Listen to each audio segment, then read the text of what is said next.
মধ্যে বিচারটা নিশ্চিত করুক। আমরা এই সোহেলের মার এই যে প্রশ্ন, আমরা তো আসলে এই প্রশ্নের উত্তর আমরা কি দিব? এই যে ওনার ক্রোধের উত্তর আমরা কি দিব? ক্ষোভের উত্তর আমরা কি দিব? এই যে ওনার ক্ষোভ, আসলেই তো আমরা কি করতে পারছি? আমরা এই বিচার প্রক্রিয়ার মধ্যে আমরা মনে করছি যে সরকারের যদি মনে হয় যে আমরা যদি মনে হয় যে সরকার এক্ষেত্রে আইন প্রক্রিয়া দীর্ঘমেয়াদী, এই যে আইনের জটিলতা দীর্ঘমেয়াদী, এটা বিশেষভাবে কোনো অ্যাপ্রোচ নিয়ে এই যারা হচ্ছে ল স্পেশালিস্ট রয়েছেন তাদের বিশেষভাবে কোনো এই ট্রাইব্যুনাল সংখ্যা বাড়ানোর মধ্য দিয়েও যদি এইটাকে বিশেষ গুরুত্ব দিয়ে এই জুলাই গণঅভ্যুত্থানের বিচারটা দ্রুততম সময়ের মধ্যে করতে হবে।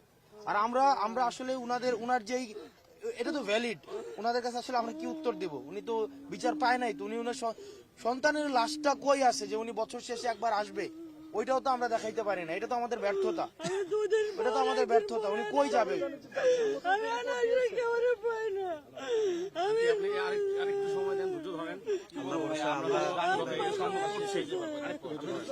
দৌড়াদৌড়ি করতেছি ভাই, আজকে 8 মাস ধরে কোনো কাজ কাম করি না, ঠিক মতো ঘুমাইতে পারি না। 18 জুলাই বাসাতে বের হইছে, আর ফিরে নাই ভাই, লাস্টও ফিরে নাই। কি বলবো বলেন?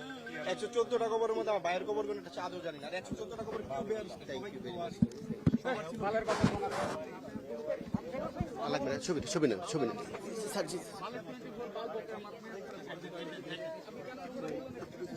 ভাই একটু পিছান ভাই, মোবাইল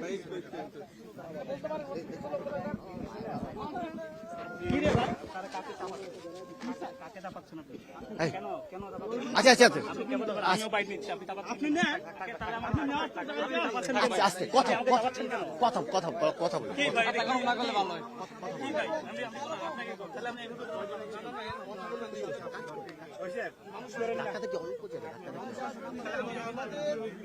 একজন মায়ের আমাদের একজন কেমনে নিব মানে মায়ের সামনে রেখে আপনাদেরকে শুধু একটা কথাই বলি, মানে যখন এখনো আমরা একটু আগে দেখলাম একটা ছবি আমাদের একজন ভাইয়ের, এই খুনি হাসিনা যখন শুধু এই ক্ষমতায় টিকে থাকার জন্য আমার এমন হাজার ভাইকে খুন করতে বিন্দুমাত্র দ্বিধা করেনি।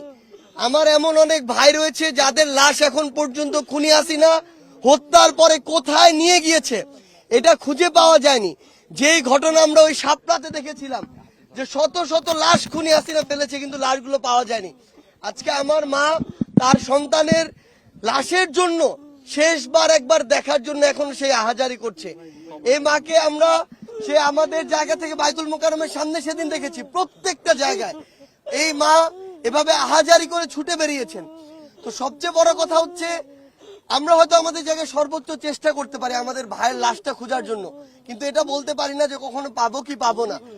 কিন্তু যেই ভাইয়ের লাশের জন্য আমার একজন মা এভাবে আহাজারি করে, যেই খুনির নির্দেশে আমার এই ভাইগুলোকে হত্যা করা হলো, সেই খুনির বিচার না দেখা পর্যন্ত কিভাবে এই বাংলাদেশে আমরা অন্য কিছু চিন্তা করি?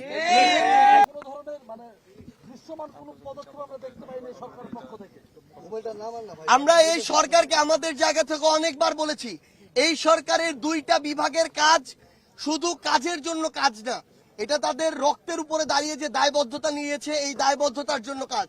আইন বিভাগ, বিচার বিভাগ, এখানে স্বরাষ্ট্র মন্ত্রণালয়, স্বরাষ্ট্র উপদেষ্টা এবং এখানে আইন ও বিচার বিভাগের মন্ত্রণালয়, এখানে যিনি উপদেষ্টা রয়েছেন, এই দুইজন উপদেষ্টা তারা যদি এই খুনি হাসিনার দৃশ্যমান বিচার এই অন্তর্বর্তীকালীন সরকারের সময়ে করে না যেতে পারেন, তাহলে এই সরকারের সবচেয়ে বড় দায়বদ্ধতা এবং সবচেয়ে বড় লেজিটিমেসি তারা হারাবেন এবং সারা জীবন এটা তাদেরকে এই দায় বহন করে যেতে হবে।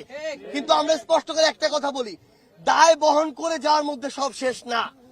এই বিচার এই অন্তর্বর্তীকালীন সরকারের সময় করতে হবে এবং যে সময়টুকু এই সরকারের আছে নির্বাচনের আগেই খুনি হাসিনাকে বাংলাদেশে নিয়ে এসে ফাঁসির মঞ্চে নিতে হবে। যতদিন না আমরা খুনি হাসিনাকে ওই ফাঁসির মঞ্চে না দেখছি, এই বাংলাদেশে কেউ যেন ভুল ক্রমেও ওই নির্বাচনের কথা না বলে।